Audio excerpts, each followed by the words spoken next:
네, 잠시 기도하겠습니다. 하나님 아버지 감사합니다. 현장 예배로 대면 예배를 열어주시니 감사합니다. 저희들 마음껏 찬양할 수 있고 말씀을 들을 수 있게 해주신 하나님 감사드리며 하나님 앞에 영광 돌립니다. 그리고 내 영광은 가려주시고 오직 아버지의 영광만이, 하나님의 영광만이 이 시간 다 드러나게 하여 주시옵소서. 예수님의 이름 받들어 기도합니다. 아멘. 서천정 집사입니다. 제가 이 자리 1년 전에 올라왔었는데 목사님이 우황청심환 얘기를 많이 하시더라고요. 3개를 먹었냐고. 근데 이 자리에 올라올 때 우황청심환 하나도 안 먹었습니다. 근데 또 목사님이 말씀하시기에, 저 1년 전에 제가 이 자리에 섰을 때는 우리 성도님들이 지금 현재 이 자리에 있는 거 반밖에 안 찼었거든요. 근데 배가로 찼습니다. 제가 역시 배가를 시키는가 봐요. 그래서 이 자리 꽉 찬 것 같아요. 그런데 더 중요한 거는 목사님이 이 자리 딱 서시면 배가가 아니고요, 만땅으로 찹니다. 만땅으로. 그러니까 목사님 걱정 안 하셔도 됩니다. 제가 이게 평생에 지금 이렇게 살면서 정말 이렇게 말씀 속에 깊이 빠져본 적은 없었던 것 같아요. 참 이렇게 1년에 한 번 오는 이 초혼지기들의 고난이 아니라 그럴까. 아마 정말 낙이 새끼가 되어서 정말 이렇게 말씀 준비하는 기간 동안은 거룩하게 산 것 같습니다. 그리고 막상 나귀를 이렇게 묵상하다 보니까 내가 사람인지 나귀인지, 이 짐승이 나오니까, 짐승하면 또 우리 남자 집사님들이잖아요. 그래서 제 수준에 딱 맞고 딱 맞는 이 나귀 새끼를 나한테 말씀을 붙여주셨구나 하니까 너무나 감사드립니다. 오늘 말씀 한 편을 이렇게 준비하시기 위해서 참 저도 정말 힘들게 죽을 것 같았는데, 막상 이렇게 목사님이 말씀을 한 편을 준비하실 때 얼마나 많이 눌리고 얼마나 많은 스트레스를 받았을까 이렇게 생각하니까 참 마음이 이렇게 아팠습니다. 그래서 목사님께 이 자리를 빌려서 다시 한번 감사하다고 이렇게 감사의 말씀을 드립니다. 앞으로 제 적용은 목사님이 말씀을 하실 때 졸지 않도록 잘 하겠습니다. 이 목사님께서 먼저 이게 나귀 새끼가 되어서 이렇게 사명을 잘 감당해 주시니까 어린 저 같은 나귀도, 우리 성도님들도 이 가정에서 이렇게 주님께 쓰임 받고 있지 않나 이렇게 보여집니다. 어쨌든 저는 참 볼품없고 아무것도 못하는 나귀니까 우리 성도님도 너무 기대하지 마시고요, 그냥 편하게 들어주시면 될 것 같아요. 제가 우리들 교회 와서 이렇게 18년 동안 하나님이 나에게 역사하셨던 이야기들을 그냥 편하게 간증식으로 이야기하도록 하겠습니다. 저도 이제 전화 한 통을 딱 받았어요. 전화 한 통을 딱 받아서 보니까는 입력되지 않는 전화더라고요. 그래서 이거 왜 이상한 전화가 왔지 하고 받을까 말까 하다가 받았는데, 신승훈 목사님입니다. 축하드립니다. 이것도 전화 잘못 드셨나 했더니, 그래서 그 내용을 오늘 썼거든요, 여기에. 근데 우리 권찰이 재미없는 멘트라고 그만 좀 써먹으라고, 그래서 그냥 지워버렸어요. 오늘 3월 30일 큐티 본문 가지고 말씀을 나눠보도록 하겠습니다. 마가복음 11장 1절에서 11절까지고요. 제목은 주가 쓰시겠다 하라입니다. 그리고 병행 구절은 누가복음 19장 24절에서 40절 말씀이 있습니다. 2006년도에 12월 3일 날 우리 담임 목사님께서 마태복음 21장 1절에서 11절까지 말씀을 주가 쓰시겠다 하라는 제목으로 설계해 주셨습니다. 목사님 저서에 나를 살리는 회개에도 잘 나옵니다. 오늘 말씀은 우리 담임 목사님 말씀을 토대로 해서 저의 매여 있는 이 사건의 스토리를 이렇게 말씀으로 준비했습니다. 오늘 본문 말씀을 간략하게 살펴보겠습니다. 이 자리 있으니까 목이 짝짝 마르네요.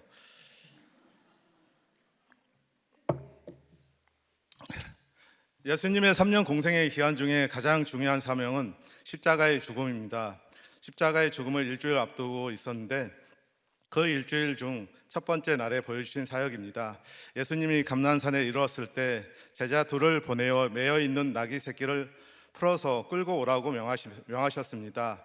끌고 온 나귀 새끼 위에 제자들은 자기의 겉옷을 얹어 놓으니 예수님이 타십니다. 그리고 많은 사람들도 자기의 겉옷과 나무 가지를 길에 펴서 앞과 뒤에서 호산나 찬송하면서 예루살렘 성전에 입성하십니다. 오늘 말씀도 제가 살면서 경험했던 주님의 사역을 증거하는 자리로 이 자리에 섰습니다. 주가 쓰시는 삶이 되기 위해서는 첫 번째, 어떤 환경에도 잘 매어 있어야 합니다.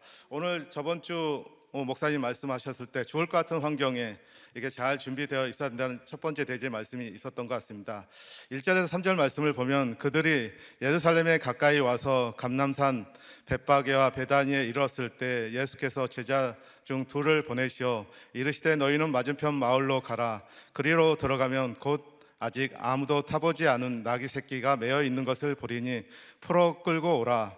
만일 누가 너희에게 왜 이렇게 하느냐 묻거든 주가 쓰시겠다 하라. 그리하면 즉시 이리로 보내리라 하시니 1절에서는 이렇게 예수님의 일행이 목적지인 예루살렘 가까이 왔습니다. 메시아 사역을 감당하시기 위해서 예루살렘에 죽으러 가시는 것입니다. 예수님께서 죽음을 준비하시는 성령의 준비 기간이 일주일 남았습니다. 그 일주일 사역의 시작을 하시는데 그 장소가 바로 감람산입니다. 오늘 예수님께서 죽음을 준비하시는 성령의 준비 기간이 통해서 오늘 감람산은 이렇게 제가 이렇게 앞쪽을 다시 읽었네요. 이거 감람산은 다윗 가장 사랑하는 아들 압살롬 반역으로 눈물로 건넜던 기드론 시냇가에 있는 산입니다. 어린 시절 저는 아버지 때문에 참 눈물을 많이 흘렸습니다. 아버지가 이 6.25 때 이게 참전하셨다가 7년 만에 저희 집에 돌아왔습니다. 그래서 전쟁의 충격으로 조현병을 이렇게 걸리셨는데 이렇게 제대 후에는 또 조현병을 걸렸으니까 제대 후에는 알코올 중독자가 되어서 저희 집이 또 극히 가난했거든요. 그 가난한 환경 속에 살았는데 아버지는 이제 저희 식구가 적군으로 보였나 봐요. 그래서 대낮에도 낫을 들고 죽인다고 막 이렇게 쫓아왔던 기억들이 있습니다. 어느 날 아버지가 이제 술 먹고 들어와서 어머니를 이렇게 방에 끌고 와서 정말 문을 잠그고 정말 개패듯이 때렸던 것 같아요. 저는 이제 나이가 어린 올망졸망한 우리 사남매가 정말 눈이 뒤집히더라고요. 그래서 미친 듯이 이렇게 방문을 두드리면서 어머니 살려달라고 울부짖었던 기억이 납니다. 오늘 죽음을 정복하기 위해선 죽을 것 같은 환경으로 준비가 되어진다고 하셨습니다. 주님은 우리 가정을 이 아버지의 환경의 고난을 통해서 구원을 준비해 주셨던 것 같습니다. 감람산은 예루살렘 시가지보다 200m 높다고 하는데 예수님은 이렇게 예루살렘에서 죽을 것을 미리 아시고 한 눈에 내려다 보이시는 자기 죽음을 객관적으로 보셨다고 합니다. 저희 어머니도 이제 암으로 시한부 인생 판정을 받았습니다. 그래서 집에서 죽음을 조용히 준비하고 계셨습니다. 저희가 워낙 가난하다 보니까 거기 큰 병원에 가서 수술할 돈이 없어서 그냥 집에서 조용히 계셨는데 아마 그런 죽음으로 인도하는 환경을 우리 어머니에게 주셨던 것 같습니다. 돌아가시기 며칠 전에 이제 저희 아버지가 정신분열증이 있다 보니까 아마 그 스트레스가 대단했나 봐요. 그래서 그거를 발작을 일으켜서 어머니에게 이렇게 성경을 집어 던지셨어요. 근데 그 성경에 딱 하필이면 가운데 이마에 딱 맞으신 거예요. 이마에 맞았는데 모서리에 맞았나 봐요. 그래서 어머니 그 이마에 피가 절절절 흐르시더라고요. 그래서 제가 이제 그런 환경이었는데도 저희 어머니는 정말 힘이 없어서 아마 그랬겠지만 아마 이제 자발적으로 그 환경 가운데 잘 죽어주시면서 조용히 눈을 감으시면서 눈물을 흘리셨던 걸 제가 이렇게 현장에서 보았습니다. 이렇게 묵묵히 잘 죽어지고 너그럽게 이렇게 넘어가는 것을 그때 보았습니다. 그때 제가 아버지를 엄청 미워했어요. 아버지 입장에서 이렇게 생각해 보면 참 조현병 환자니까 어머니 죽음의 그 스트레스를 감당하지 못해서 너무 고통스러워서 아마 분열 증상이 그때 나온 것 같아요. 그래서 너무 이렇게 가난하다 보니까 그때 던지지 않았나 이렇게 보여집니다. 그래서 저희가 이제 참고로 조현병은 저희 아버지가 겪었고 조현병에서 제가 이 조금만 지식만 있었으면 이렇게까지 고난을 안 당했을 텐데 이 조현병은 약만 잘 챙겨 드시면 정상인과 정상적인 생활을 할 수가 있습니다. 그러니까 제일 중요한 거는 조현병은 약인 것 같습니다. 이거 참고를 해주시고요. 저희 집안이 너무 가난해가지고 저희가 경기도 광명시에 살았는데 그때 장례 치를 돈이 없어서 근데 교회에서 친히 오셔서 안수 집사님이 이렇게 장례를 치러주셨습니다. 그래서 우리 형수님이 어머니가 돌아가실 걸 아셨는지 한 달 전에 정말 정말 귀하고 예쁜 노란 한복을 이렇게 잘 이렇게 준비해 놓으셨는데 그것이 수의가 돼서 이렇게 사용되어졌던 것 같습니다. 그래서 끝까지 어머니께서 주신 환경에 순종하시는 것을 이렇게 보여주셨습니다. 그래서 저희 가정에 어떻게 보면 절대적인 우상이지만 어떻게 보면 저희 가정에 또한 순교자로 이 사명을 잘 감당하지 않았나 그렇게 보여집니다. 그래서 제가 이 자리에 이렇게 목자로 이 자리에 서지 않았나 이렇게 보여집니다. 그래서 오늘 최고의 준비는 죽음에 대한 준비이고 부활에 대한 준비라고 하셨습니다. 오늘 자기의 죽음을 객관적으로 보시고 십자가에서 자발적으로 죽어주셨던 예수님처럼 우리도 죽음을 이렇게 준비하는 신앙이 되었으면 좋겠습니다. 저는 이제 15년째 목자로 쓰임 받고 있습니다. 근데 제가 이렇게 목자로 쓰임 받다 보니까 제가 뭘 제일 잘했나 이렇게 묵상을 해봤습니다. 이 자리에 오면서 그게 찬양을 들으면서도 저 찬양이 굉장히 저 음치거든요. 근데 찬양을 듣는데 너무 좋은 찬양 부르시더라고요. 그게 제가 좋아하는 찬양이 나와서 좋았던 것 같습니다. 그래서 찬양하신 분들한테도 감사드리고요. 그리고 제가 이 목자의 자리에 이렇게 쓰기까지 15년 동안 제일 잘한 것은 이 목자의 자리를 떠나지 않고 나귀 새끼처럼 잘 묶여 있어서 이 자리에 서지 않았나. 저는 사실 초원지기까지는 꿈에도 생각 못했는데 저희 영광의 가문이죠. 참 정말 이렇게 볼품없는 나귀 새끼 집안에서 참 초원지기까지 됐다니 가문의 영광이죠. 이거는 설교 원문에 없는데 목사님 당황하지 마십시오. 근데 이제 제가 또 이제 나귀 새끼로 이렇게 쓰임 받기 전에는 그래서 제 옆에 또 어미나귀가 있었다라는 것을 이렇게 보았습니다. 성경에 마태복음 21장 2절에 메인 나귀와 나귀 새끼가 함께 있는 것을 보리니라고 이렇게 성경 본문에 말씀이 있습니다.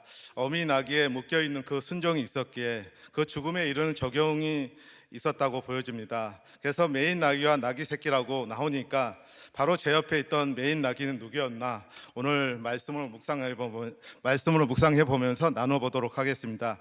먼저 저희 옆에 제일 먼저 나왔던 첫 번째 나귀는 아마 외할머니였던 것 같습니다. 저는 이제 사남매 중에 이제 막내로 태어났는데 이제 어머니가 그러니까 시골이었으니까 그 당시에 이제 밭농사 나가러 돈을 벌기 위해서 나가시다 보니까 이렇게 농사일을 하시다 보니까 이제 저는 태어나면서부터 외할머니 손에 그냥 맡겨졌던 것 같습니다. 그래서 어머니는 저를 낳기만 해주셨고 실제 키워주신 분은 외할머니가 7살 때까지 이렇게 키워주셨던 것 같아요. 그래서 24시간을 외할머니하고 이렇게 먹고 자고 그냥 다 생활했던 것 같아요. 동선이 뭐 따로 필요가 없어요. 그래서 어느 날은 이제 외할머니도 외출을 해야 되잖아요. 그래서 외출을 해야 되는데 참 이제 외할머니 저희 집이 소갓집에 살았는데 그 디딤돌 큰 기둥 있잖아요. 소갓집에 그 뒤에 긴 하얀 천을 가지고 제 발목하고 그 다음에 그 기둥하고 묶어가지고 행동 반경을 딱 5m 안으로만 돌아다니게 이렇게 해서 잠시 외출하던 그런 기억들이 납니다. 그래서 저를 도망가지 못하게 묶어주셔가지고 그 길이만큼 왔다 갔다 놀았던 기억이 있습니다. 오늘 보니까 나귀 새끼도 보니까는 어미 나귀 옆에 꽉 묶여 있던 것을 오늘 그 말씀하고 좀 대비가 되는 것 같습니다. 중요한 것은 이제 저를 교회로 이렇게 인도해 주셨어요. 외할머니가 10리나 된 먼 시골 교회를 저를 얻고 다니셨는데 어렴풋이 이제 아마 시골교회였는데 그 문 앞에 이제 뭐랄까 밤이 내린 그런 성탄절이었는데 그때 성탄절 그 시골교회 앞에 있는 추리하는 그 장식을 봤는데 너무나 아름답더라고요. 그 추억이 지금도 이렇게 생생하게 납니다. 그래서 우리 외할머니는 이렇게 외할아버지와 같이 이렇게 함께 양조장을 운영하셨고 이렇게 외할머니는 성품이 굉장히 강인하신 분입니다. 그래서 할아버지가 6.25 때 공산당에 의해서 이렇게 할아버지가 이렇게 처형당하고 두 아들이 북한으로 이렇게 끌려가는 고난을 당하셨지만 그러나 그 흐트러짐 없이 이렇게 신앙생활을 하시는 모습을 저에게 보여주셨습니다.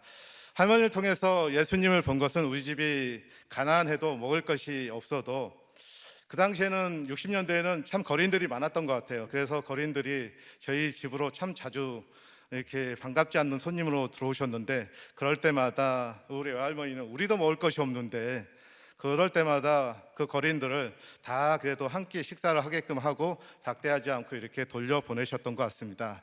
그래서 제가 그때 그리스도의 사랑이 뭔지를 아마 조금은 알지 않았나 이렇게 보여집니다. 그러니까 외할머니가 돌아가실 때 고정관념을 또 깨주셨는데요. 저희 집에서 외할머니가 이렇게 돌아가셨는데 정말 3일 만에 돌아가셨는데 어떻게 그때 그 당시에는 5일장이었는데 3일 만에 다시 살아나셨더라고요. 그래서 저도 그 기억이 어렴풋이 나는데 참, 그래서 저희 집안 식구들이 대대로 이 얘기를 하더라고요. 그래서 며칠 사시다가 또 그렇게 주무시다가 이렇게 잘 돌아가셨던 것 같습니다. 그래서 부활에 그때 좋은 말 좀 해주셨으면 좋은데 왜 그 기억이 안 나는지, 부활의 기쁨과 소망을 잠시 맛보게 했던 외할머니의 죽음과 부활 사건이었습니다. 이제 어머니 나기로 이렇게 돌아가고자 합니다. 어머니는 정말 외할머니의 성품을 따라서 정말 강직했어요. 그러나 이제 화를 안 내고 온유하게 이렇게 신앙생활을 삶으로 보여주셨던 것 같아요. 아마 외할머니 모습을 그대로 이렇게 물려받았던 것 같습니다. 그래서 어머니가 돌아가시기 전에 아버지의 그 알코올 고난을, 정말 알코올 고난과 그런 조현병의 고난을 이렇게 온유함으로 이렇게 잘 감당해 주셨던 것 같아요. 아마 제 기억으로는 아버지하고 이렇게 싸운 적은 종종 봤지만 이렇게 저희 형제들한테는 화를 내신 적이 없더라고요. 그래서 저희 형제들이 참 정말 초등학교밖에 안 나오는데 정말 사회 나가면은 뭐라 그럴까요? 하버드 나온 흉내를 잘 내고 다녀요.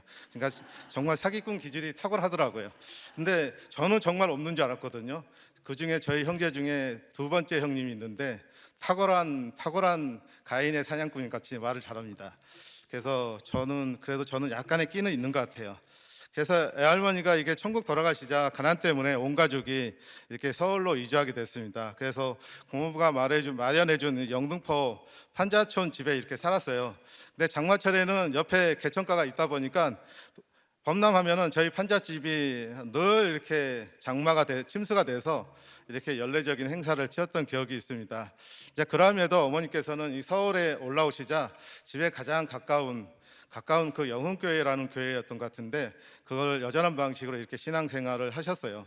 그래서 집은 가난했지만 그래도 이 형제들과 함께 이렇게 주일학교를 다닐 수 있도록 헌금도 챙겨주시고 이렇게 교회로 잘 인도해 주셨던 것 같습니다.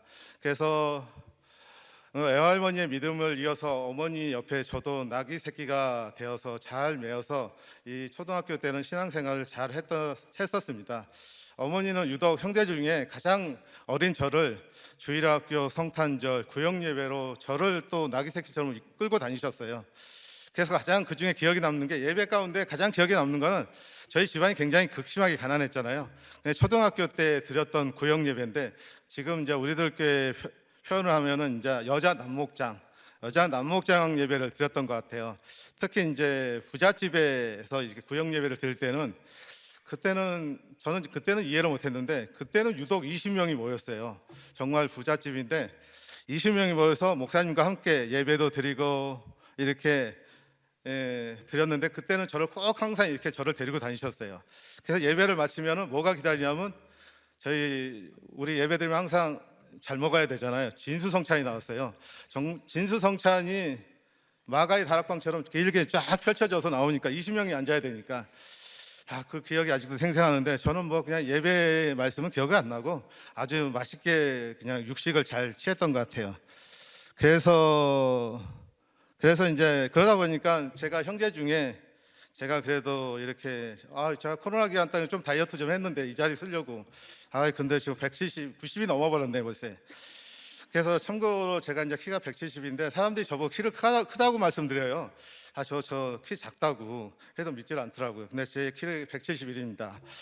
자, 우리 집안은 굉장히 가난했지만 우리 집 구역 예배 차례가 또 돌아옵니다. 그럼 어머니께서 며칠 전부터 이 음식 준비를 해요. 가난하니까 콩나물, 덴뿌라 이런 거밖에 없잖아요.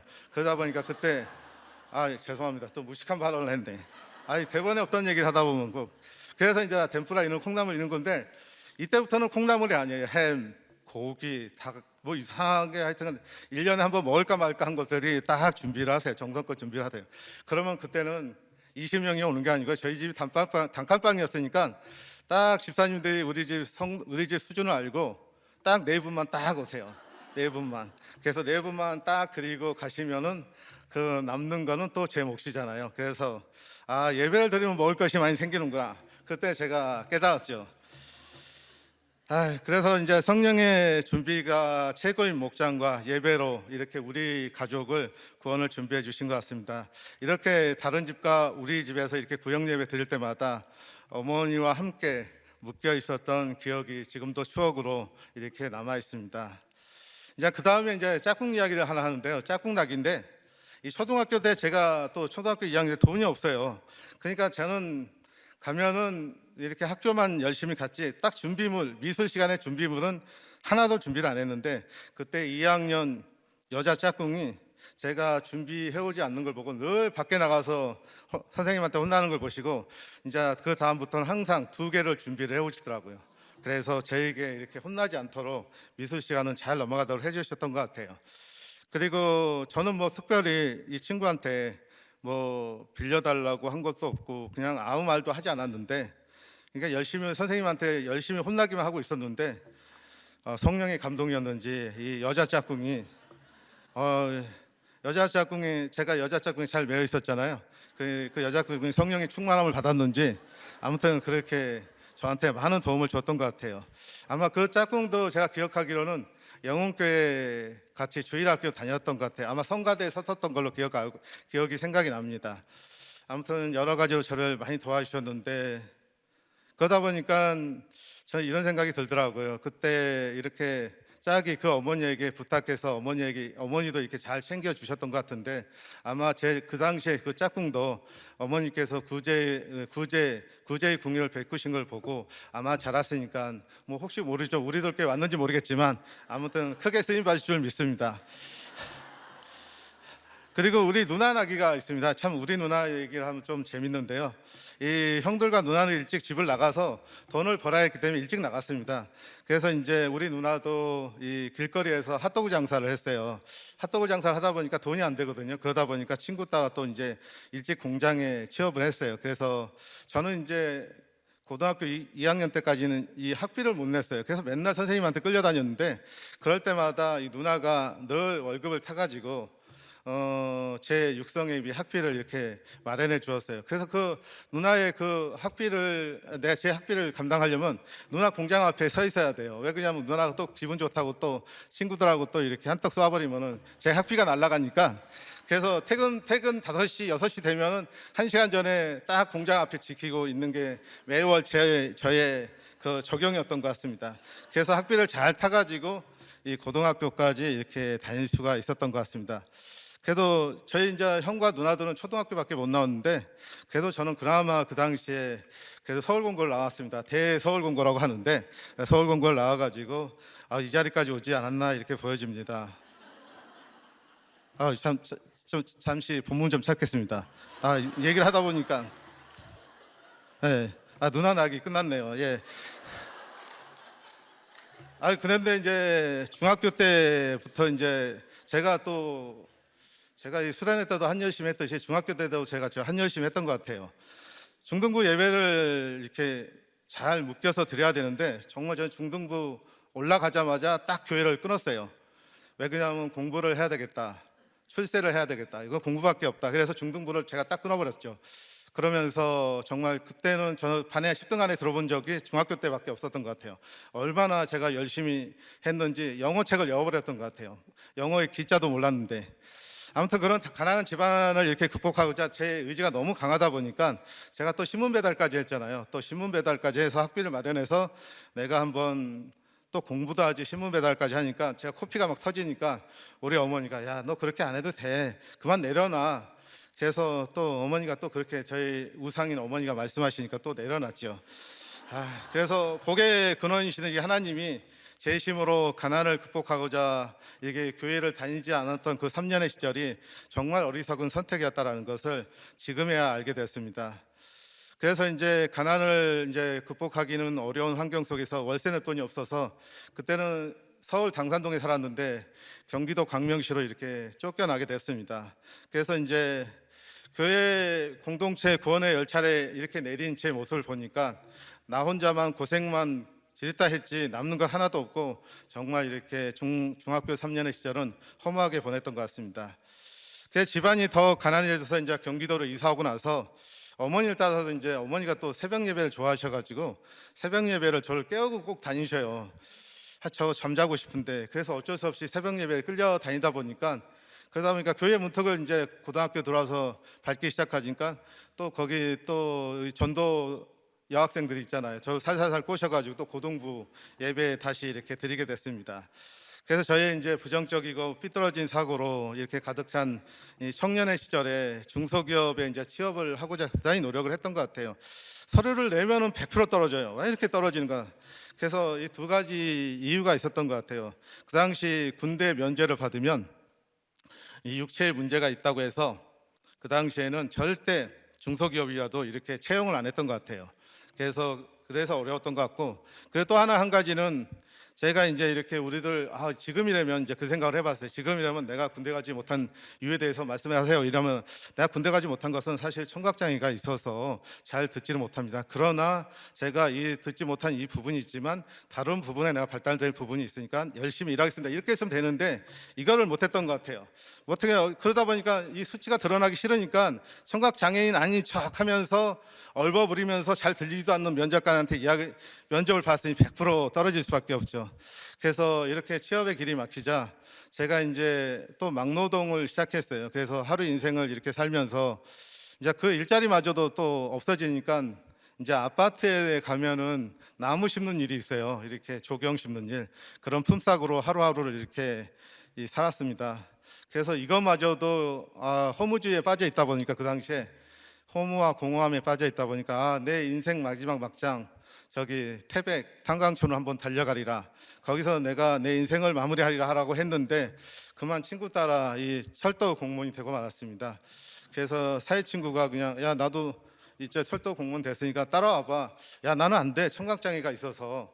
아니야, 그 공무원은 청각장애하고 하등에 관계없어. 사회는 청각장애를 박해하지만 공무원은 청각장애를 박해하지 않는다 해서 시험 봤더니 정말 이렇게 철도 공무원이 됐습니다.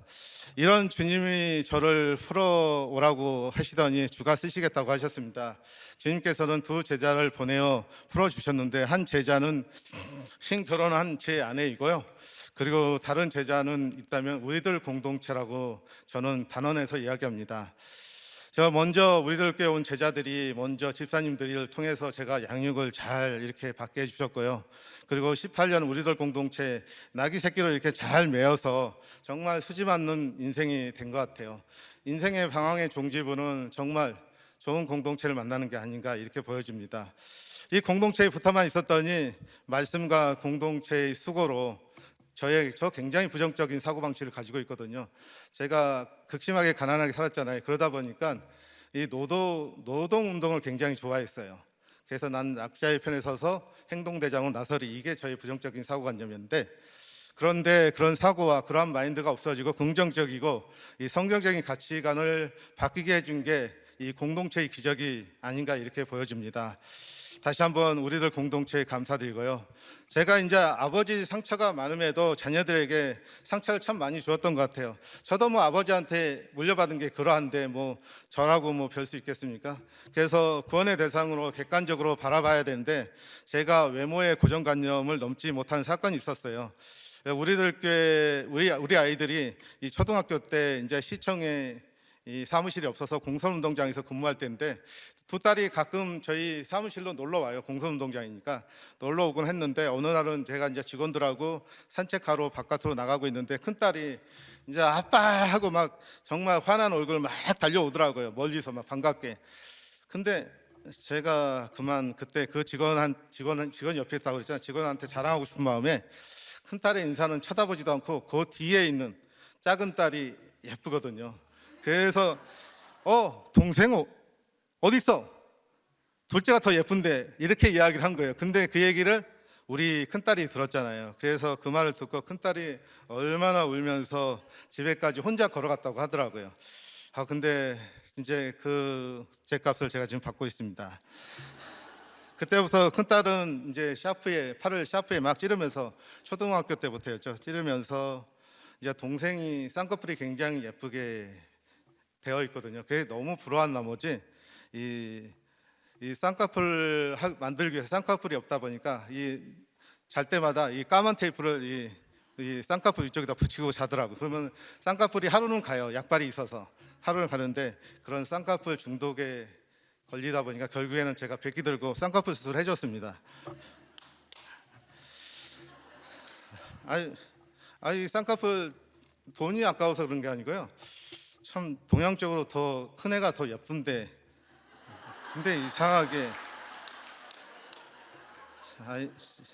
그래서 저는 이제 내 죄를 보게 해주는 우리들 공동체와 아버지 가해자 그리고 나는 피해자라는 고정관념을 이렇게 뛰어넘게 되었습니다. 저는 뭐 훨씬 나쁜 죄인이지만 또한 아버지는 저를 막내라고 굉장히 많이 업어주셨는데 참 많이도 귀여워해 주셨던 것 같아요. 그냥 아버지의 꼭 단점만 있는 줄 알았는데 보니까는 아버지도 절대 화를 내지는 않으셨던 것 같아요. 형제들한테 물론 어머니하고 싸우셨지만 그리고 뭐 알코올만 들어가면 난장판이었지만 그 정상으로 돌아온 시간은 아마 저희들을 잘 이렇게 인자한 모습으로 보여주셨던 것 같아요. 그래서 오히려 아버지가 이렇게 이제 아버지의 관점에서 저를 좀 생각해봤는데 잘하신 게 뭘까 이렇게 생각해 보니까 그 옛날에 오갈 데 없는 우리 외할머니 장모님을 잘 함께 모시고 살았던 거 그리고 어머니하고 이렇게 매년 기도원을 가셨는데 아마 조현병 때문에 알코올 중독 때문에 가셨는데 그때마다 잘 따라가신 거 그리고 제가 신혼 때 같이 아버지하고 3년을 가까이 살았어요. 그때마다 군소리 안 하고 저희하고 교회를 잘 다니셨던 거 그리고 아버지도 아버지의 가정에 그리고 주님께 잘 묶여 계시다 보니까 이 하나님이 천국으로 인도하실 때 이 천국으로 데려가시지 않았나 이렇게 보여지고요. 이 조현병과 알코올 중독도 그때 풀어주셨던 것 같습니다. 아버지도 이렇게 나사로의 구원을 받았지만 이렇게 하나님의 은혜에 이렇게 임하게 되지 않았나 보여집니다. 그리고 어머니 아버지가 모두 가정에서 잘 묶여 계시니까 지금은 두 분이 다 천국에서 이렇게 주님과 함께 계실 것 같습니다. 생전의 모든 고생과 슬픔조차도 성령의 소망인 구원을 이루시기 위한 성령이 준비되어 한 치의 오차도 없이 정확하게 부모님은 이렇게 천국으로 입성하신 것입니다. 주님이 나귀 새끼를 창피하지 않고 이렇게 타셨듯이 저도 초라했던 우리 가정의 스토리 이야기를 통해서 창피하지 않게 이 자리에서 이렇게 나눔한다는 것, 이 구원의 스토리가 아닌가 이렇게 보여집니다.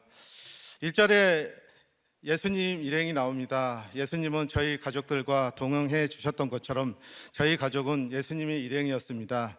저희 모든 사건도 예수님의 제자가 되는 훈련이었음을 이제 알게 되었습니다. 저는 목자로 부름받아서 15년을 섬기면서 목자 이전에 겪었던 일들이 정말 약재료가 되어져서 이 목자의 훈련의 약재료가 되어지지 않나 이렇게 보여집니다. 목자가 아닌 우리 각 가정에 가정이 있을 거라고 보여집니다. 그래서 그분들도 가정에서는 목자입니다. 그래서 우리들 교회에서 구속사의 말씀을 들으셨기 때문에 각 가정에서 영적으로 제사장이자 목자로 부르심을 받으신 줄 믿으시기 바랍니다. 적용 질문을 드리겠습니다.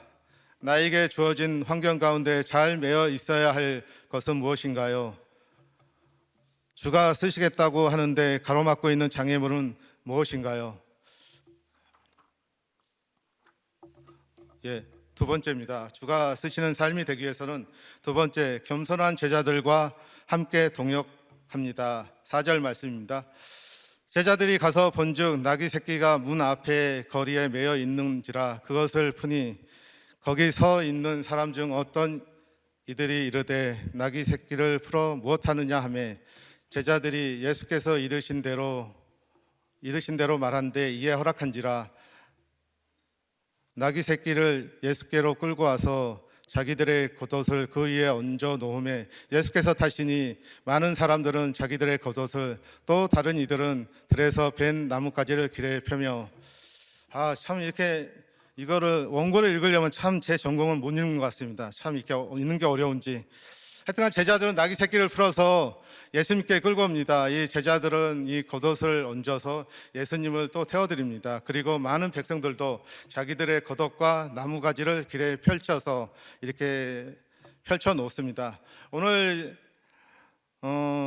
이 자기들의 겉옷을 드러냈다라는 거, 그 당시의 겉옷은 신분의 상징이고 명예이고 지위를 나타내는데, 이 존경하는 자에 대해서 자신의 모든 것을 바치는 복종의 다짐을 표현하는 것을 말합니다.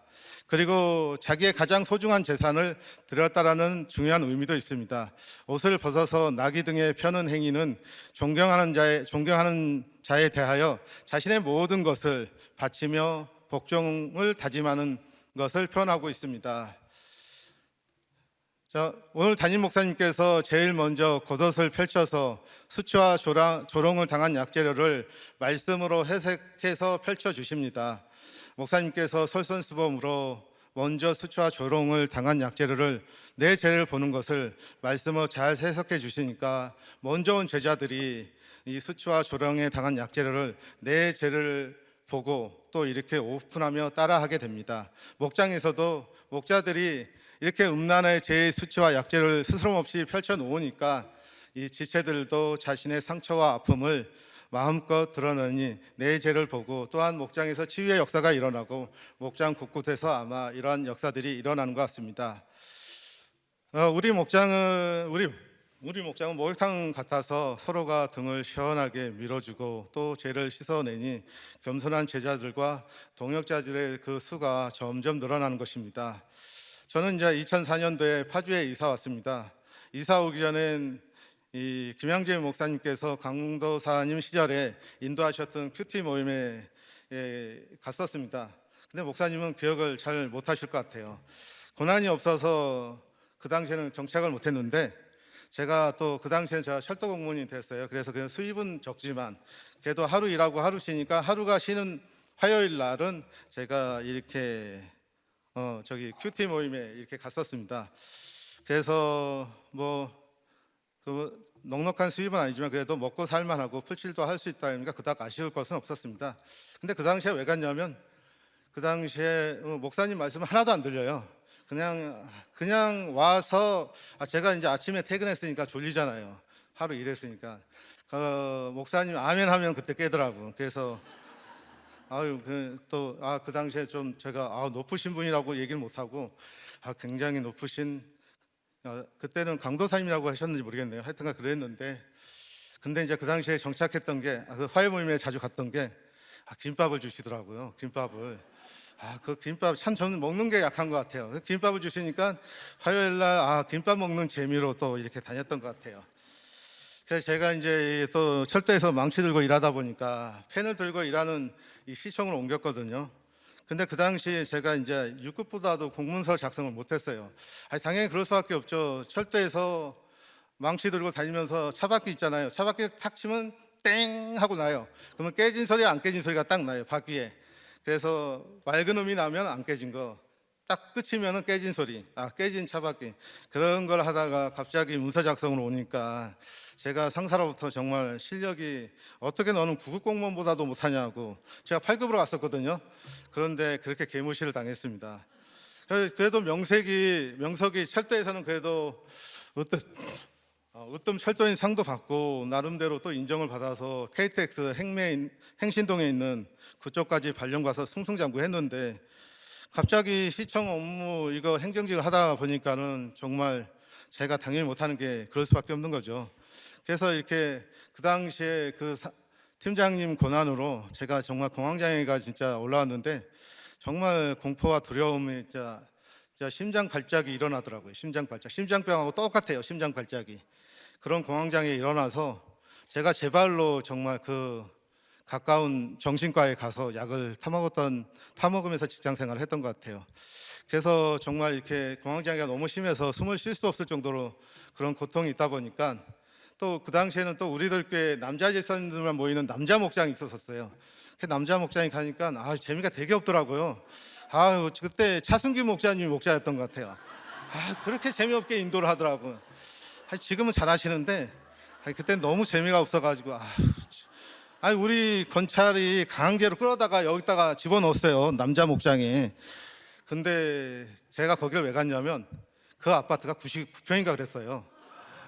그럼 거기 가면 또 먹을 게 잘 나올 줄 알았는데, 근데 남자 목장은 가지 마세요. 먹을 게 하나도 안 나와요. 그래서 그 다음부터 제가 안 갔어요. 제가 먹을 것만 잘 나왔으면 아마 남자 목장 줄기차게 잘 나갔을 텐데, 아마 그래서 남자 목장 그냥 때려쳤어요. 그래서 처음에 정말 은혜 못 받았죠. 그렇게 하니 뭐 당연히 안 가죠. 뭐 남자는 좀 먹을 걸 줘야 좀 그 맛에 가는 거지. 그래서 이제 이게 생각이 나서 목사님 얘기했습니다. 죄송합니다.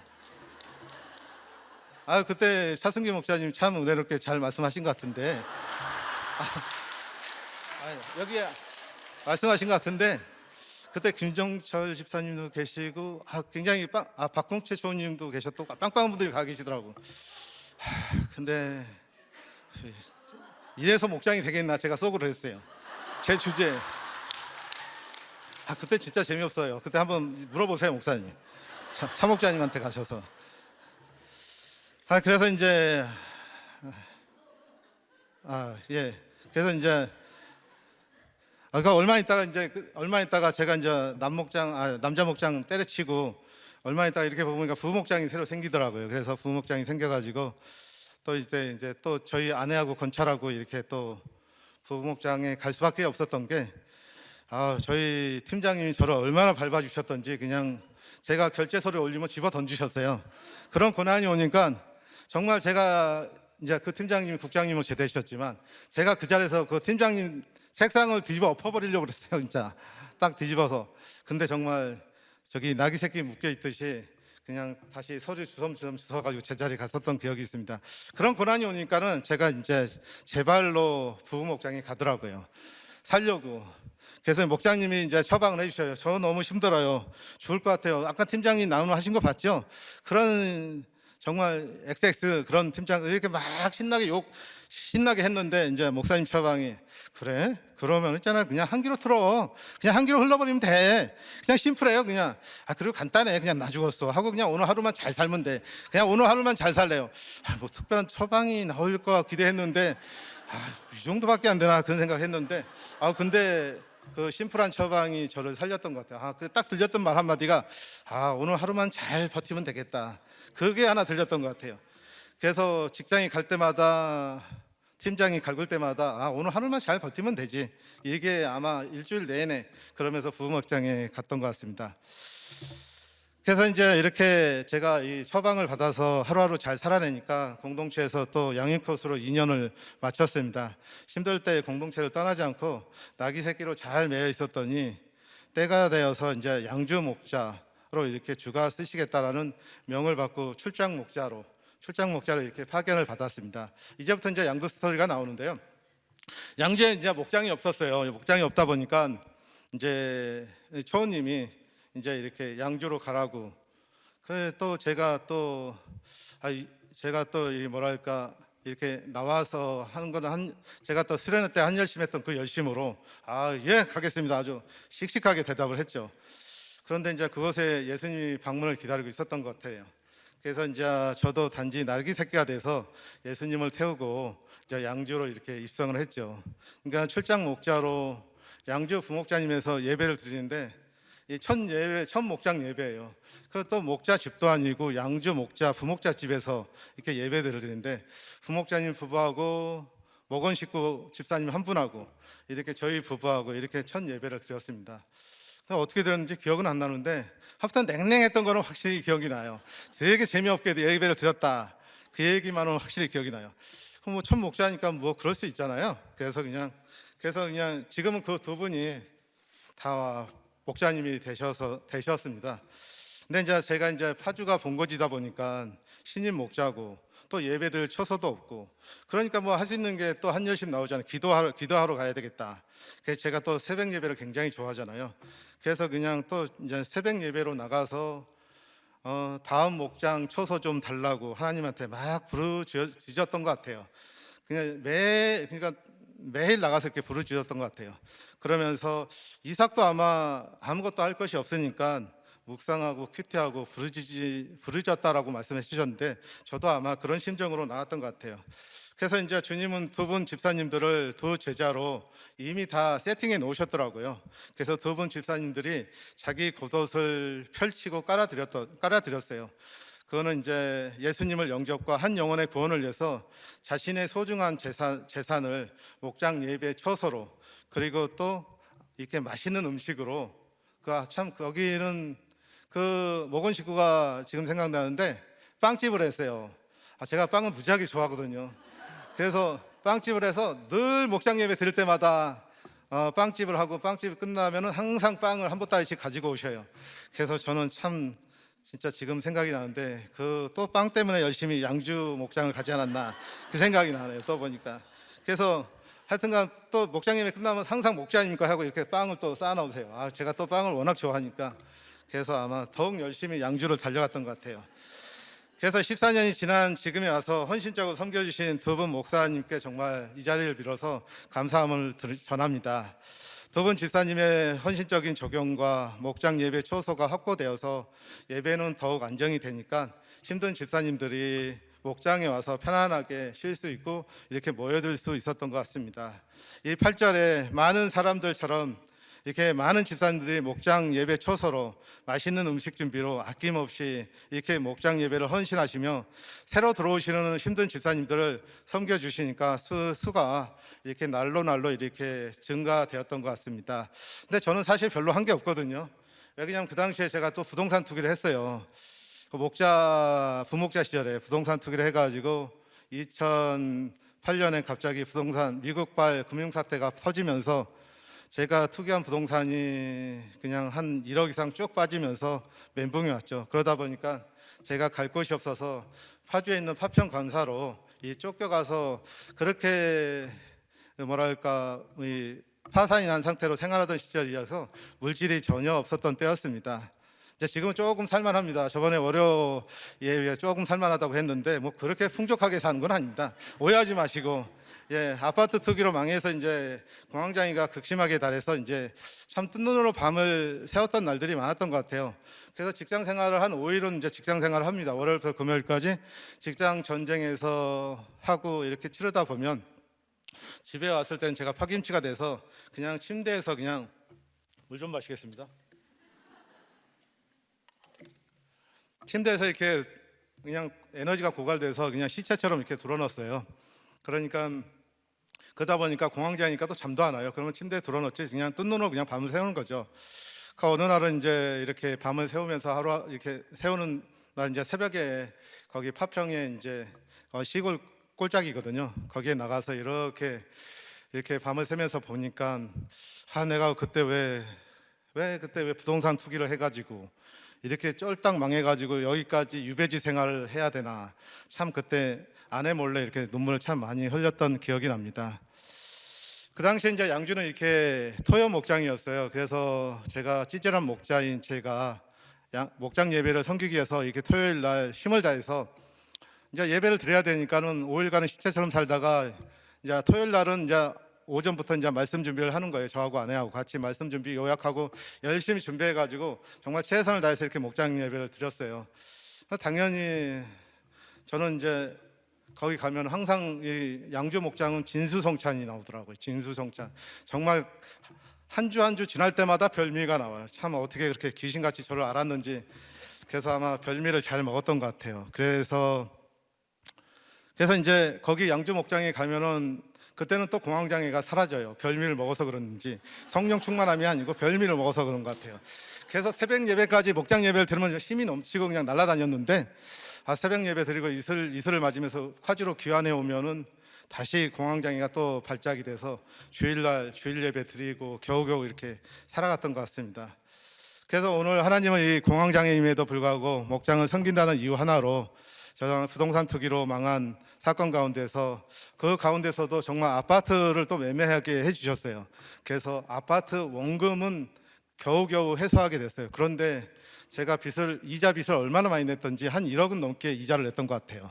그래서 제로가 된 빈 털터리로 되었지만 그래도 마이너스가 되지 않게 해주셨어요. 그래서 빚지지 않게 이렇게 해주셨던 것 같아요. 그걸 왜 생각해 보니까 아마 그 양주 목장을 잘 섬겼다는 이유 하나만으로 하나님께서 아파트 원금은 회수하게끔 해주지 않았나 이렇게 보여집니다. 양주 목장에서 빚지고 원통한 자가 많이 모여 들어왔습니다. 목자로 섬기면서 감명받았던 게 하나 있는데요. 어느 집사님의 이렇게 장례가 발생되면 그 집사님들의 자기들 겉옷을 펼치고 까다드리는 적용이 있어요. 그게 뭐냐면 그 양주 목장은 참 자랑거리가 한 분도 빠짐없이 장례식장에 와요. 저는 참 제가 그렇게 하려고 한 것도 아닌데 장례식장에 와서 위로해주고 또 아픔을 같이 하고 달래주고 이렇게 그러한 집사님들이 있어요. 이 모습이 너무나 아름답더라고요. 그래서 지금도 장례가 나면 저를 불러요. 그래서 제가 양주 장례식장에 종종 갑니다. 그래서 이제 그러다 보니까 그 모습이 너무 아름답더라고요. 그래서 양주에는 이 장례식장을 통해서 곰감과 채월의 이 애경사의 전통이 이 목사님한테 물어봐요. 현재도 이어지냐고 그랬더니 지금도 이어진다고 하더라고요. 감사하게도요. 아유, 감사합니다. 이렇게 공동체에서 지체들이 힘들 때 옆에 있어 주어서 격려만 해주어도 참 힘이 되는 것 같아요. 그래서 이 모든 집사님들에게, 양주 집사님들에게 이렇게 칭찬을 하시는 것 같습니다. 적용 질문을 드립니다. 여기 나의 겉옷인 소중한 재산을 힘든 지체와 예수님을 위해 드려지고 있나요? 나의 겉옷은 제자의 겉옷인가요? 많은 사람들의 겉옷인가요? 목사님, 여기 시간이 50분 넘었는데 잘라도 될까요? 예?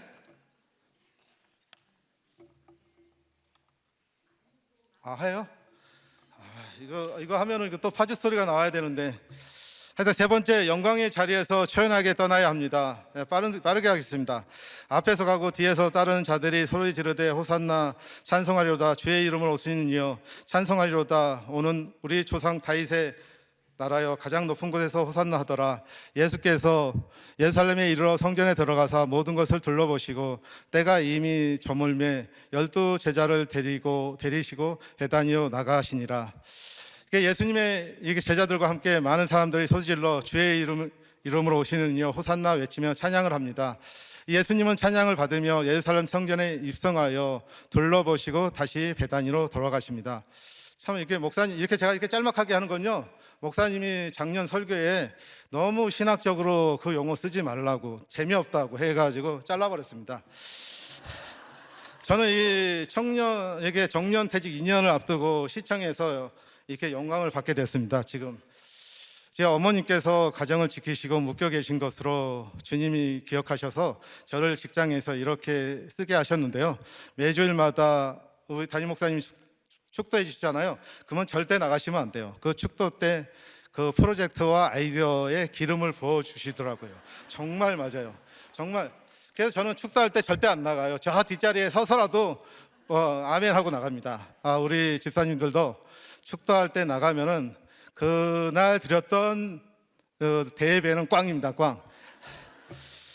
그래서 제가 그러다 보니까 이제 이렇게 어디가 여기 예, 아이들의 기름을 부어주셔서 이렇게 제가 이제 빅데이터, 연료전지 이런 융복합 사업을 제가 담당하고 있거든요. 요즘 뜨는 사업입니다. 그런 사업을 하다 보니까 그런 사업에 대한 아이템이 이제 하나 들어오면은 정말 제가 머리가 또 이 사기꾼 기질이 있다 보니까 잔머리가 잘 돌아가요. 그러다 보니까 두세 가지는 기본적으로 나오고 이 아이템이 좋은 아이디어가 한 10가지 막 나오더라고요. 그러다 보니까 조금 회사에서 이렇게 인정을 받게 됐습니다. 그래서 이렇게 주님께 묶여있지 않는 이 큰형도 이 뭐랄까 이걸 뭐라고 하죠? 이야기 잘하는 걸요? 갑자기 생각이 안 나네. 예, 저게 이 언변의 달인이거든요. 근데 우리 큰형은 저는 그나마 우리들께 묶여서 이렇게 쓰임을 받고 있는데 저희 큰형은 전원주택 사기꾼이다 보니까 그쪽에 언변의 달인으로 쓰임 받고 있습니다. 그래서 저희 큰형과 저희 삶을 대비해보면 판박이가 좀 다른 것 같아요. 어디에 붙어 있느냐가 중요한 것 같아요. 목장이 굉장히 중요한 것 같아요. 이 얘기를 하다 보니까 번지수를 잊어버렸네요. 예. 그래서 제가 이제 40대도 아니고 직장 말년 지금 58세인데 이제 지금 하나님한테 참 원망했어요. 아, 좀 40대 좀 뜨게 좀 하지. 왜 지금 58년에 지금 뜨게 해가지고. 아, 그때였으면 지금 좀 그래도 좀 잘 나갔을 텐데. 그래서 저는 이영훈 목사님이 참 부러워요. 이렇게 좀 감투도 있고 또 이렇게 굉장히 조리 있게 말씀을 전하시는 거 보면. 그래서 저는 그래도 이제 제가 아파트에 나무 심던 시절까지 쭉 내려갔던 그 시절인데, 이영훈 목사님의 그 학벌을 회사에서 다 제치고 그래도 이렇게 영광스럽게 이렇게 회사에서 쓰임 받고 있습니다. 그런데 이영훈 목사님은 우리들께서 이렇게 영광 받고 쓰임 받을까 지켜보겠습니다. 아니, 김정태 목사님이 더 들 것 같아요. 제가 보기에는. 어머니와 교회 덕분이라고 이렇게 보여집니다. 그러나 담임 목사님께서 이 본문을 근거해서 고향 교회에서 간증을 안 하신 적용을 듣고 저도 직장에서 그냥 잘 죽어지는 적용을 하려고 합니다. 그래서 제안이 들어옵니다. 좀 더 연장할 수 있게끔 하자, 그런 제안이 들어오는데 그냥 60세까지만 정년 퇴임하고 나오려고 합니다. 담임 목사님 설교와 저서의 모든 인생의 문제와 해석과 답이 다 들어있습니다. 그리고 목장은 생명줄입니다. 생명줄, 우리 꼭 명심해 주셨으면 합니다. 그리고 목장에 적용된 이야기를 하겠습니다. 저도 양주에 목자가 세워지고 1년 6개월 만에 목장으로 안정이 되자 출장 목자로 사명을 잘 마쳤잖아요. 그래서 이제 또 교회에서 윗질서 또 명을 내려와요. 또 질서 명령에 따라서 또 파지 지역으로 복귀하라고 하더라고요. 그것이 양주에 참 별미도 많은데 많은 정이 들었지만 좀 아쉬웠지만 그냥 그래도 거리가 멀잖아요. 거리가 머니까 그냥 가까운 파주가 좋지. 그래, 오케이 했죠.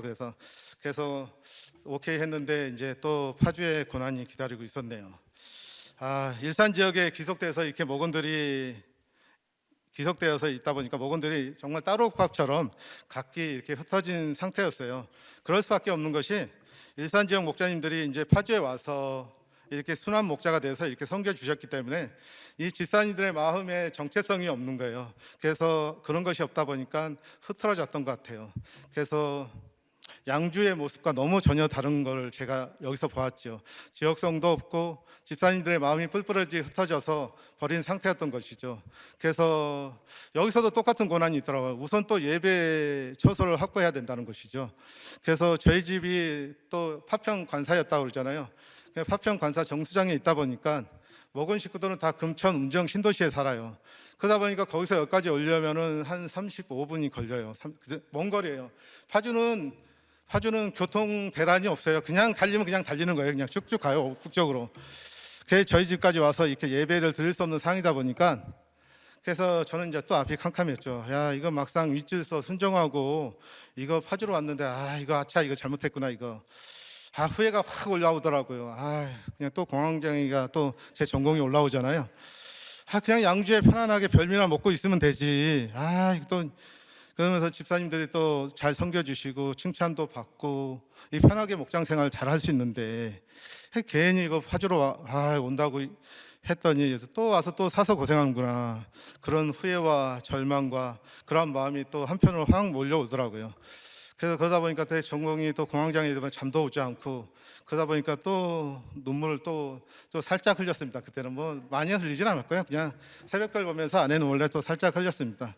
그러다가 하나님은 나의 실정과 믿음 없음을 아시고 주님의 일에 필요한 모든 것들을 주님은 이미 준비해 놓으셨더라고요. 이 금천 맞은편 마을, 오늘 맞은편 마을이 나오는데 금천 맞은편 마을 봉일천이라는 동네가 있어요. 봉일천이라는 동네에 사시는 그 여집사님이 목장 예배 처소를 내놓겠다고 하시는 거예요. 그것도 한 학기 내내 그냥 자기 집에서 그냥 내내 예배 들어도 된다는 거예요. 그러면은 금천에 있는 집사님, 운정 신도시에 있는 집사님이 이렇게 예배 드리는 장소로 좋아요. 또 평수도 넓었어요. 30평대가 되어서 넓었어요. 근데 이제 그 소식을 들으니까 너무너무 기뻤죠. 그래서 이제 그 여집사님의 가정 상황을 이렇게 싹 살펴보니까 3살 난 아들과 갓 태어난 아들, 이렇게 또 불신에 가까운 남편 집사님이 같이 이렇게 있었던 거예요. 그래서 그 집사님의 장소를 이제 허락해 준 것에 대해서 너무나 감사했고, 이렇게 다른 지체들도 이렇게 함께 협력해서 이렇게 음식을 만들어서 왔던 것 같습니다. 근데 그 원고에 또 우리 권찰님이 또 날려버렸네요. 여기 써놨는데 제가 그게 생각이 나는데요. 그 여집사님이 항상 저희 목장 예배 드릴 때마다 밥과 국, 그건 새벽 큐티 때인데 밥과 국을 항상 준비해 놓으셨어요. 그러니까 저희는 그냥 반찬만 가지고 가면 돼요. 그러니까 그 수고를 이렇게 한 주도 빠짐없이 이렇게 준비해 놓으셨어요. 그래서 저는 그런데 회사에서 퇴근한 남편 집사님이 계셔요. 그분이 목장 예배 중간에 오세요. 근데 그 집사님은 왜 그때 목장 예배 드려도 이렇게 허락했는지 못 물어봤는데 다음에 한번 물어봐야 되겠네요. 목장 예배 중간에 오셔서 예배와 나눔 가운데 참석하지 않고 현관문에 딱 앉아요. 그냥 앉아서 우리 집사님들 나눔을 이렇게 들어요.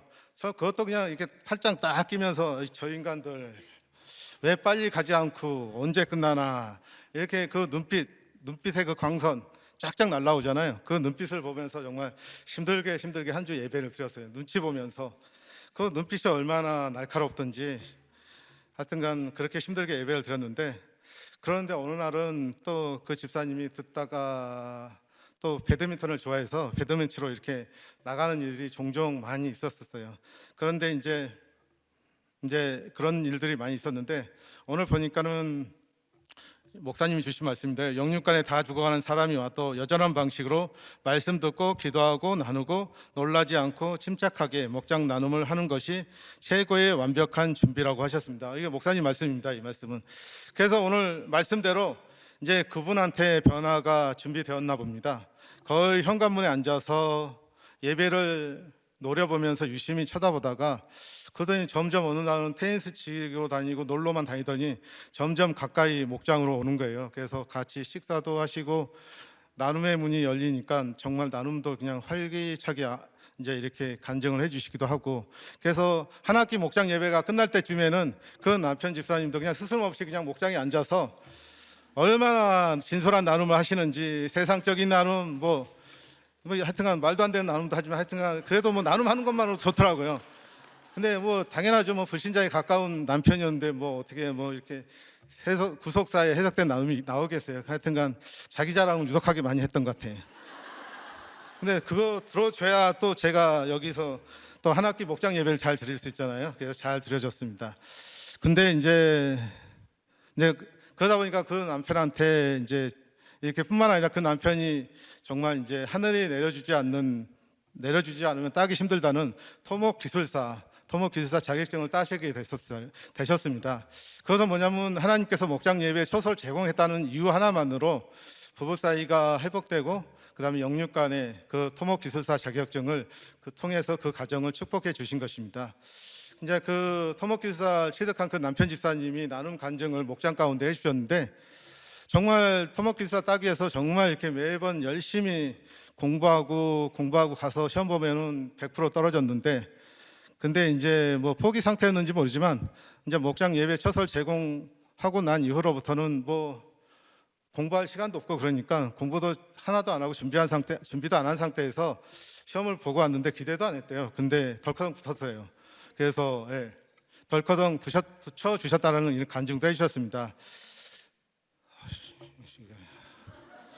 이게 시간의 나기가 돼서 제가 쫓깁니다. 이분은 목사님이 이 말씀이 들리시면서 이분도 목사님이 되셨는데, 이분이 목사님 말씀이 들으시면서 지방을 자주 출장 다니면서 정말 목사님 말씀을 테이프로 엄청나게 들었다고 하더라고요. 그러면서 목사님 설교를 계속 들으시니까 정말 말씀을 가까이 붙어 계셨다고 합니다. 그러더니 그 섬기는 은사가 탁월하세요. 저보다도 열정이 2배는 더 하신 것 같아요. 정말 섬김의 달인이 되셨어요. 힘든 지체 가운데 농장을 하신 분이 있었는데 닭농장을 하셨거든요. 거기 가서 정말 하루 종일 땅 파고 품삯을 일하는 그런 적용도 하셔가지고, 아마 제가 우리들 교회 보면서 그렇게 열정적으로 섬기시는 목사님은 못 본 것 같아요. 아마 그런 분 있으면 저한테 오세요. 제가 아마 식사 대접하겠습니다. 자, 호산나, 구절의 말씀은 호산나 찬송하려다 주의 이름을 오시는 이여 처럼 저는 아무것도 할 수가 없었지만 하나님은 세밀하게 준비하셨고 목장 예배를 통해서 집사님들이 내재를 보는 은혜를 가정마다 강권적으로 역사해 주셨습니다. 주님은 목장이 기준이십니다. 주님은 이게 기도 응답을 하실 때마다 이거를 이렇게 주면은 목장에서 잘 나눌까 아니면 떠날까 고민하시는 것 같습니다. 근데 목장에 붙어만 있었더니 내게 성령의 준비가 되니까 좋아하시고, 목장에서도 몸과 마음이 이렇게 멀어지면 이렇게 사단의 준비에 걸리니까 싫어하시는 것 같습니다. 그래서 목장이 얼마나 소중한가를 보여주는 것 같습니다. 그래서 어머니의 구원을 아버지의 구원으로 이렇게 준비해 주셨던 것처럼 저와 우리 모두가 뭐든지 목장의 관역에 잘 맞춰야 함을 이렇게 강조해 주고 있습니다. 목장보다 더 관심이 가고 더 깊은 것이 있으면 내 구원에 방해가 되기 때문에 이렇게 하나님은 질투하시는 것 같습니다. 목장이 하나님이라고도 이렇게 단언해 말씀드릴 수 있습니다. 그러니까 저도 이제 이 목장을 이렇게 하다 보니까 참 목장보다 더 좋아야 되는데, 그런데 한동안 유튜브에 빠져가지고 이렇게 헤맨 적도 있었습니다. 이렇게 목장을 중심으로 살기 원하시는 것이 제가 어릴 때부터 나귀가 되어 보아준 주님의 사역이십니다. 저는 가난하고 초라하게 세팅되어졌기 때문에, 구원받았기 때문에 가난하고 못난 것을 감추고 부끄러워하지 않습니다. 가장 부끄러운 죄는 목장을 예수님으로 못 알아보는 죄입니다. 그래서 하나님이 우리에게 주신 최고의 선물인 예수님이듯이 이 땅에 목장보다 더 유익하고 복된 선물은 없습니다. 목장에 우리 초청받으신 우리 집사님들, 하나님의 최고의 사랑을 거절하지 마시고 잘 참석해 주시기 바랍니다. 그래서 목장을 영접해야 됩니다. 목장이 우리에게 낙이입니다. 그래서 목장, 천당, 불신족이라는 말을 제가 이렇게 단언해서 말씀드립니다. 목장 가면 천당 갑니다. 그래서 목장을 떠나시면 불신족으로 안내 잘 받을 수 있겠죠. 그래서 이거는 제가 이 18년의 노하우입니다. 우리들 교회에서 배운. 그래서 목장, 천당, 불신족. 참 오늘 아침에 이제 약간의 간증거리, 시간이 약간의 간증거리. 아침에 제가 아내하고 여기 수협에 오기 위해서 오는데, 저기 예쁜 애완견이 이렇게 목줄에 풀려가지고 저희 차 앞으로 왔어요. 그래서 저희도 브레이크를 잡아서 애완견이 치지 않도록 피했는데, 애완견이 반대 차선 넘어가서 막 우왕좌왕하더라고요. 거기 또 여러 저쪽 반대편 차들도 막 당황해서 막 브레이크를 잡더라고요. 근데 저희 건찰이 참 우리도 저런 인생이었는데, 저렇게 방황하고 유기됐잖아요. 유기된 인생이었는데 저렇게 우리가 목장을 만났더니 정말 수지받은 인생이 됐구나. 오늘 원고에 없습니다, 목사님. 그래서 이렇게 된 것을 저는 감동을 받았습니다. 그래서 참 목장이 정말 그 애완견이 어디에 묶여 있어야 되죠?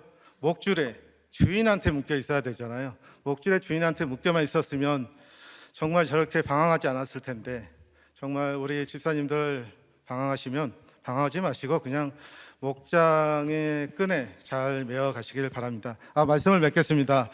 주님이 쓰시는 삶은 어떤 환경? 맺기 전에 이제 저하고 또 얘기를 좀 시간이 하셔야죠. 많이 지났는데 목사님. 네, 아니 저도 빨리 질문을 할게요. 딸내미는 그래서 쌍꺼풀 수술해서 더 예뻐졌어요? 제가 보는 관점은 그 쌍꺼풀 없는 그 솔로몬의 저기 누구죠? 그 나오는 여인? 그 까무잡잡하고 쌍꺼풀 없는 소리 굉장히 예뻤는데, 근데 저희 둘째 예빈이가 정말 미인이에요. 그러다 보니까 거기에 쌍꺼풀이 아주 두껍게 잘 나와 있거든요. 그러다 보니까 얘가 아마 그래서 제가 좀 이렇게 그런 고정관념이 있었던 것 같아요. 왜냐면 또 저도 그래서 지금 쌍꺼풀 수술하고 본인은 좋아해요? 본인은 엄청 좋아하죠. 그러면 적용 잘했죠, 목사님. 네. 근데 진짜 우리 장로님은 지금 여러분들 이렇게 지금 웃으면서 들었지만은 조현병 아버지에 그냥 맨날 때려주고, 또 형제들 중에서도 누가 조현병이 있다 그랬었잖아요. 형제들은 이제 조현병은 아니고, 조현병이 가장 흡사하게 다른 저기 큰 형이고요. 그리고 저기 누나는 조울증이 심해서 뭐 병원에 들락거리고, 저희 형도 뭐 병원에 가야 될 상황이고. 근데 딱 조현병 아닌 환자가 하나 있더라고요. 낙이 새끼에 매여 있는 게 싫어서 초등학교 졸업하자마자 그냥 도망친 둘째 형님. 정신적으로 굉장히 건강합니다. 그러니까 저는 매여 있었더니 저도 그냥 역시 공황장애가 이렇게 앉게 되었죠. 그러니까 너무 그 죽을 것 같은 사실 환경이잖아요. 지금 위에서부터. 그럼에도 불구하고 저 어머니가 우상이라고 하셔. 어머니를 그러니까 너무 좋아하는 거예요, 그죠? 아니 제가 만약에 어머니가 안 돌아가셨으면 네. 저희 아내는 영원한 이인자입니다. 근데 지금은 그 당시에 왜냐면 그 당시에 그 제 마인드가 절대 우상이었기 때문에 아마 신혼 때 미리 그래도 뭐 일찍 돌아가셔가지고 그런 거는 이제 단절이 됐는데. 아니 그러니까 이제 그 하여튼 엄마 아버지가 그렇게 이혼하지 않고 살아주셔서 예. 그 어머니가 그래도 계셔서 저렇게 지금 이제 거긴 우상이라고 하는 것보다도 삶의 지탱이 됐을 것 같아. 엄마 때문에. 그죠? 예, 맞습니다. 예. 그리고 그래도 먹을 거 좋아하는 아들 알고 그냥 구역 예배 때마다 데리고 가서 그 먹을 거를. 아니 제가 그래서 이게 몸무게가 90kg가 넘잖아요. 그리고 이제 학교도 정말 너무나 저 서울 공고를 그냥 자랑스럽게 생각하시는 그냥 우리 초원님이 뭐 여기저기 청각장애 때문에 아무데도 될 수도 없었는데 그 철도 공무원도 너무 일이 힘든 건데 그래도 그 공무원 들어가면 저렇게 철밥통이 되셔가지고 근데 결국은 저분이 정말 그 실력이 안 되는데 저 시청의 그 행정직을 저 실력 됩니다 목사님. 여기 보니까 장애인구 초원님부터 해가지고 공무원들은 정말 치질한. 아니 그러니까 내가 이렇게 18년 동안에 본 바에는 집사님은 아니 장로님은 완전 금수저인 거야. 왜냐하면 우리 직장이 다 안 되고 맨날 실직했다 뭐 이러는데 그냥 공무원으로 쫙 있어가지고 행정직까지 그렇게 지금 가게 되고 지금은 또 뭐 아까 이름도 어려운 그냥 이런 프로젝트에 지금 이제 또 이제 부름 받으셔가지고 지금 된 일밖에 없잖아요, 그죠? 네. 근데 아까 그 봉일천 그 잘해주시는 목자님 누구예요 이름이? 정혜성 목자님. 정혜성 목자님. 오늘 그분 등극하셨네. 맞아요. 저희 목장에 처음으로 등록을 했었어요. 네. 그렇게 맨날 이렇게 꼬나 보다가 토지 그 관리사? 토목 관리사. 토목 기술사, 관리사가 아니고 기술사입니다. 그 시험이 붙어가지고. 그래서 지금 그분은 너무 형편이 피었어요? 지금 형편 펴가지고요. 지금 마을지기까지 됐습니다. 그렇구나. 그러니까 지금 오늘 중요한 얘기 하셨는데 목장 섬기니까 늘 하나님께서 완벽하게 그렇게 이제 육적으로도 지금 풀어주시는 그 환경을 주셨고 그분도 목장 섬기니까 그 토목기술사 그 시험 붙게 해주시고 저도 그 지금 얘기 듣다 보니까 우리 집을 목장을 하나만 한 거 아니고 지금 주일에 13개 했다 그랬잖아요. 그러다 보니까 지금 우리도 꽤 이렇게 지금 하나님이 어마어마하게 진짜 그 정말 그 말이 너무 맞고요. 그래도 어렸을 때 지금 오늘 참 말씀도 잘 풀어주셨어요. 우리 기억나게 짝꿍 나기에 그냥 제자 나기, 엄마 나기, 외할머니 나기에 우리 오늘 기억이 딱 나잖아요. 발음은 너무 이상한데 이렇게 정말이야. 이영훈인지 이성훈인지 우리가 그냥 나한테 갑자기 무슨 이영훈 목사님 얘기가 왜 나오나 했네. 발음이 정확하시잖아요. 근데 이게 청각장애가 있으면 사실 잘 못 들으니까 발음도 안 좋을 수밖에 없죠. 그거는 100% 맞습니다. 이 청각장애가 있으면요. 네네. 발음이 혀가 잘 안 돌아가요. 맞아요. 혀가 제가 얘기를 하고 싶어도 안 돼요. 근데 지금 너무 좋아지셨어요. 옛날엔 정말 못 알아들었거든. 근데 지금 너무 세상에 그렇게 지금 된 일밖에 없고 우리도 교회 장로님이 되셨잖아요. 그러니까 이게 보통 일이 아니고. 감사합니다.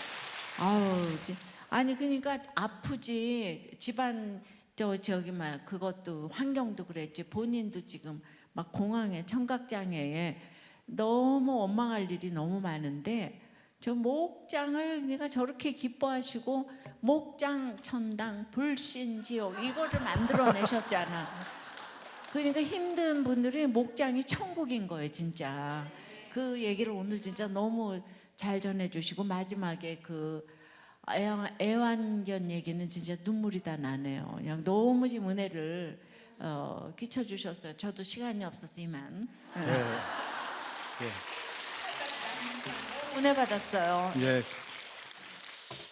참 애완견처럼 잘 이렇게 묶여 있는 것이 이게 축복인 것 같습니다. 그게 목장이라고 이렇게 말씀해 주셨는데요. 예, 말씀을 맺도록 하겠습니다. 주님이 쓰시는 삶은 어떤 환경에서도 잘 매어 있어야 합니다. 어미 나귀 옆에 끝까지 잘 매어 있어야 주님이 부르실 때 즉시 쓰임 받는 삶을 살아갈 수가 있습니다. 최고의 성령의 준비는 목장과 예배이기 때문에 겸손한 제자들과 함께 동역해야 합니다. 예수님은 십자가에 죽으시는 사명으로 감당하고자 12제자들을 불러서 함께 동역하셨습니다. 저에게도 많은 사람들을 믿음의 지체들을 붙여주시고 함께 동역하게 하셨습니다. 내가 죽어지는 적용으로 나아가니 아무도 모르는 맞은편 마을 나귀 새끼를 풀어서 데려오는 기적을 베풀어 주셨습니다. 하나님의 영광의 자리에서 초연하게 떠나야 합니다. 예수님의 마지막 사명으로 십자가를 지시고 죽고자 할 때 하나님의 영광이 나타납니다. 내가 한 것은 아무것도 없다고 오직 하나님이 나의 삶 가운데 역사하셨다는 것을 인정하고 겸손함으로 초연하게 떠나야 됩니다. 내가 인정받는 자리에서 영광받는 자리에서 내려와서 나귀 새끼라는 내 주제를 알고 오직 하나님의 영광을 받을 수 있도록 호산나 찬송하리라 찬양하며 갑시다. 아멘. 하나님 아버지 감사합니다. 나의 죄악을 생각하면 하나님으로부터 버림당해도 할 말 없는 인생입니다. 그러함에도 초년의 삶 가운데 나귀 새끼로 잘 매어 가도록 외할머니와 어머니의 어미 나귀를 나의 삶 가운데 붙여주셔서 믿음의 환경에서 성장하도록 허락하심을 감사합니다. 어미 나귀의 어머니의 죽어지는 삶의 적용이 없었다면 저는 지금 이 자리에 설 수가 없었습니다. 그리고 정신분열증과 알코올 중독자로 인생을 망함했던 아버지의 약재료가 있었기에 나귀 새끼가 되어 불러주셔서 주가 쓰시겠다는 삶의 약재료의 간증으로 인도해 주심을 감사합니다. 나귀 새끼라는 저의 역할을 명심하고 앞으로도 지체들과 함께 예수님을 높이며 찬양하며 걸어가게 하옵소서. 목장 예배의 초소의 위기 가운데 여러 집사님들의 자기 겉옷을 깔아놓는 조경으로 공동체를 살려주시고 세워주신 하나님을 찬양합니다. 황무지 같은 양주 맞은편 마을로 가는 것이 두려웠는데 그곳에 미리 예비해 주신 예수님의 제자들을 붙여주시고 더 나아가서는 목장 초소에 예비해 주셔서 더 많은 집사님들이 자기의 겉옷을 깔아드리는 헌신으로 공동체를 세워주신 하나님을 찬양합니다. 지금도 우리들 공동체의 목자님들이 곳곳에서 여러 모양으로 여러 가지 약재료를 가지고 죽어지는 헌신으로 자기의 겉옷을 펼치고 깔아드리며 전국 곳곳에 수많은 집사님들이 나무가지를 펼쳐서 깔아드릴 때 호산나 주의 이름으로 오시는 이여 하나님의 영광의 찬양과 간증이 매주 차고 넘치게 해주시니 감사합니다. 이제는 우리들 교회 지경을 넓혀 주셔서 가정이 살아나는 역사가 곳곳에서 나타나게 하여 주시옵소서. 그리하여 주가 쓰시겠다라는 가정들로 차고 넘치는 역사를 넘치게 하여 주시옵소서. 예수 십자가의 복음이 강에서 바다까지 흘러 넘치도록 하게 하여 주시길 원하옵나이다. 이 나라와 이 민족을 불쌍히 여겨 주시옵소서. 위정자들이 주님을 두려워하게 하여 주시고 나라의 근간을 뒤흔드는 포괄 차별 금지법과 낙태 허용법이 통과되지 않도록 하게 하여 주시기를 원하옵나이다. 담임 목사님을 위해서 기도합니다. 오직 한 길로 걸어오신 인생의 목적이 행복이 아니고 거룩임을 삶으로 보여주시고 우리들을 주가 쓰시겠다는 삶으로 우리 예수님의 제자로 양육해 주신 목사님의 사역에 기름 부어 주시고 건강을 강건히 세워 주시고 말씀의 촛대를 지켜 주시옵소서. 성도들을 주가 쓰시는 삶으로 인도하고자 매주 영의 양식을 먹이시고자 매일 말씀 묵상으로 신음하시는 목사님의 말씀 사역과 방송 사역과 문서 사역 위에 성령의 기름을 부어 주시옵소서. 구원으로 승리케 하여 주시옵소서. 같이 동역하시는 부목사님들에게도 동일한 은혜를 허락해 주시고 세계 여러 나라에서 선교하시는 선교사님들의 필요를 채워주시고 안전을 지켜 주시옵소서. 우리 모두의 삶의 현장 가운데서 주가 쓰시는 삶으로 동행하게 하여 주시기를 간절히 원하옵나이다. 예수님의 이름으로 기도합니다. 아멘. 이 시간 계속해서 말씀 붙들고 기도하겠습니다. 오늘 말씀의 주님은 제자들을 동네 이름도 없는 맞은편 마을로 보내십니다. 맞은편 마을에는 고작 자기 환경에 매여서 순종하는 나귀만이 있습니다. 어미가 매여 있는데도 불구하고 그 어미의 순종을 본 나귀 새끼를 쓰시는 것을 보게 됩니다. 장로님의 어머님도 정신분열과 알코올 중독이 있는 남편과 사시면서 하루도 편히 잠을 청할 수 없는 환경 가운데서 정말 암투병까지 하시면서 하나님 주신 환경에 잘 매여 기도하며 인내로 최선을 다했기 때문에 그것을 본 아들 장로님께서 쓰임받게 되는 것을 보게 됩니다. 우리 어떤 환경 가운데 잘 순종하고 매여 있을 수 있도록 기도합시다. 그 환경에 줄 것 같은 환경일지라도 나를 힘들게 하는 사람들이 구원을 위한 공로자임을 깨달아서 잘 매여갈 수 있도록 모든 당직기와 나의 자아를 죽이고 구원하려는 성령의 준비임이 깨달아지게 해달라고, 고난 가운데서도 예배와 목중 공동체에 잘 묶여감으로 내가 쓰임받고 그것을 본 우리 자녀들이 쓰임받는 인생 되게 해달라고, 비록 초라한 나귀 같은 인생일지라도 겸손한 환경에 잘 매여감으로 주가 쓰시는 최고의 복된 인생 되게 해달라고 주여 한번 부르고 통성으로 기도하시겠습니다. 장로님은 철도 기술직에서 행정직으로 옮기시면서 상사로부터 말할 수 없는 무시와 수치를 당하면서 공황장애로 인한 심장 발작으로 고통스러운 시간을 보내면서도 목장에서 처방해준 대로 나 죽었어 하고 하루하루 잘 버티는 적용으로 삶을 살아내셨고 양육도 2년 만에 마치셨다고 말씀해 주셨습니다. 또한 공황장애로 때로는 기어서 목장에 겨우 참석하더라도 새벽까지 목장 예배를 드리고 나면 힘이 넘쳐 새벽 이슬을 맞으며 기쁨으로 집에 돌아왔다고 고백해 주셨습니다. 진짜 미리 준비하는 목장과 양육이 위급할 때 하나님이 책임지시는 최고의 통로이고 성령의 준비인 줄 믿습니다. 아무리 힘들고 어려워도 이해타산 없는 목장에 잘 묻고 듣고 붙어갈 수 있도록 공동체의 처방에 하나님이 주신 최고의 응답을 말고 순종하며 갈 수 있도록, 그러므로 바울이 수많은 로마 군대가 호위한 것처럼 하늘의 천군 천사들이 목장의 처방을 듣고 질서의 원칙을 잘 지키는 성도님 한 분 한 분을 보호하셔서 정말 쌍가마 타고 천국으로 모두 인도함 받을 수 있도록 우리들 목장과 양육에 기름 부어달라고 주여 한 번 부르고 통성으로 기도하시겠습니다. 마지막으로 교회와 나라를 위해서 기도하겠습니다. 우리들 교회 말씀 묵상과 가정주 사역이 강해서 바다로 나아가는 가운데 기름 부어 주시기를, 모든 목장이 우리를 구원으로 인도하는 완벽한 성령의 준비가 될 수 있도록, 말씀 묵상 큐티인이 미국 동유럽을 넘어 열방으로 활성화될 수 있도록 진행되는 모든 양육 가운데 기름 부어주시고 14회 목욕탕 큐티 목회 세미나 가운데 많은 목회자분들, 평신도 사역자분들이 오셔서 말씀이 들리는 한 사람이 되어 가정이 살아나고 교회가 살아나는 역사가 일어날 수 있도록, 이제 대선이 끝나고 인수위원회 활동을 하고 있는데 여야가 하나 되어서 새로운 나라를 준비할 수 있도록, 차별금지법 안에 교묘한 독소 조항으로 인구 절벽으로 가지 않도록, 나라가 있어야 교회도 있는데 이 나라 가치관 자체가 바뀌어질 수 있도록 예수 믿는 우리가 먼저 말씀대로 질서와 원칙을 잘 지킴으로 하나님이 천군 천사를 보내주셔서 우리나라를 보호하시도록, 우크라이나에 많은 민간인들이 희생당하고 있다는 뉴스가 보도되고 있는데 주님께서 보호하여 주시고 속히 전쟁이 종식될 수 있도록 우리 다 함께 통성으로 기도하시겠습니다. 하나님 아버지, 저는 힘든 환경에 스스로 순종하며 잘 매여 있지 못하니 정말 많은 또 실패와 또 아내의 고난으로 매여가게 하시고, 또 목사가 되지 않으면 세상으로 갈까봐 직분으로 매여가게 하심을 깨닫게 해주시니 감사합니다.